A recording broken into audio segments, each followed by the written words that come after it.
साथीहरू, आज म तपाईलाई जुम्राको बारेमा भन्छु ल। तपाईलाई कहिल्यै जुम्राले टोकेर चिलाएर हैरान पारेको छ?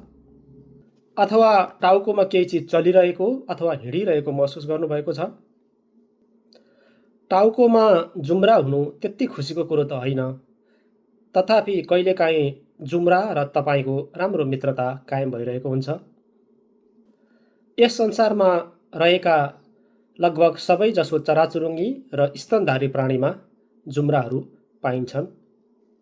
जुम्रा इलाफेन्ट सील्स, जुन पानी मुनि 1980 मिटर तलसम्म पौडन सक्दछ, त्यस ठाउँमा समेत बाँच्न सक्दछन्। संसारमा 5000 भन्दा बढी प्रकारका जुम्राहरू पाइन्छन्।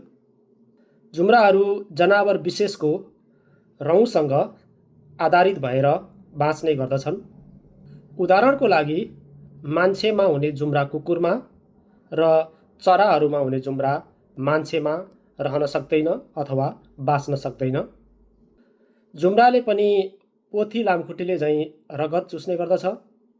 यसले पनि एक प्रकारको र्याल निकालेर टोक्ने ठाउँलाई लट्ठ्याउँछ र रगत जम्नबाट रोक्ने काम गर्दछ। यसको थुकले त हामीलाई चिलाउँछ पनि। जुम्राका खुट्टामा हुने तीखा पन्जाहरूले उनीहरू चाहिँ रौँमा मजासँग टाँसिएर बस्न सक्दछन् र त नुहाउँदा, कपाल कोर्दा अथवा पौडी खेल्दा पनि तिनीहरू त्यही कपालमा रहिरहन्छन् अथवा झर्दैनन्।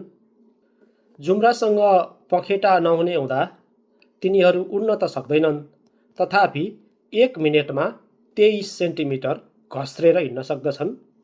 जुम्राले उसको जीवनकालको सबै जीवनचक्र कपालमै बिताउँछ। जुम्राबाट उत्पादन हुने लिखा, चम्कना आदिबारे त तपाईलाई थाहा नै होला। एउटा पोथी जुम्राले एक दिनमा 6 देखि 10 वटासम्म अन्डा पार्न सक्दछ।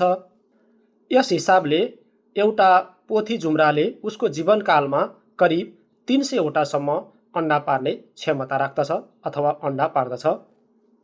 तपाईलाई आजको भिडियो कस्तो लाग्यो? आशा छ यो भिडियो पनि तपाईले मन पराउनु भयो होला। हस्त, धन्यवाद।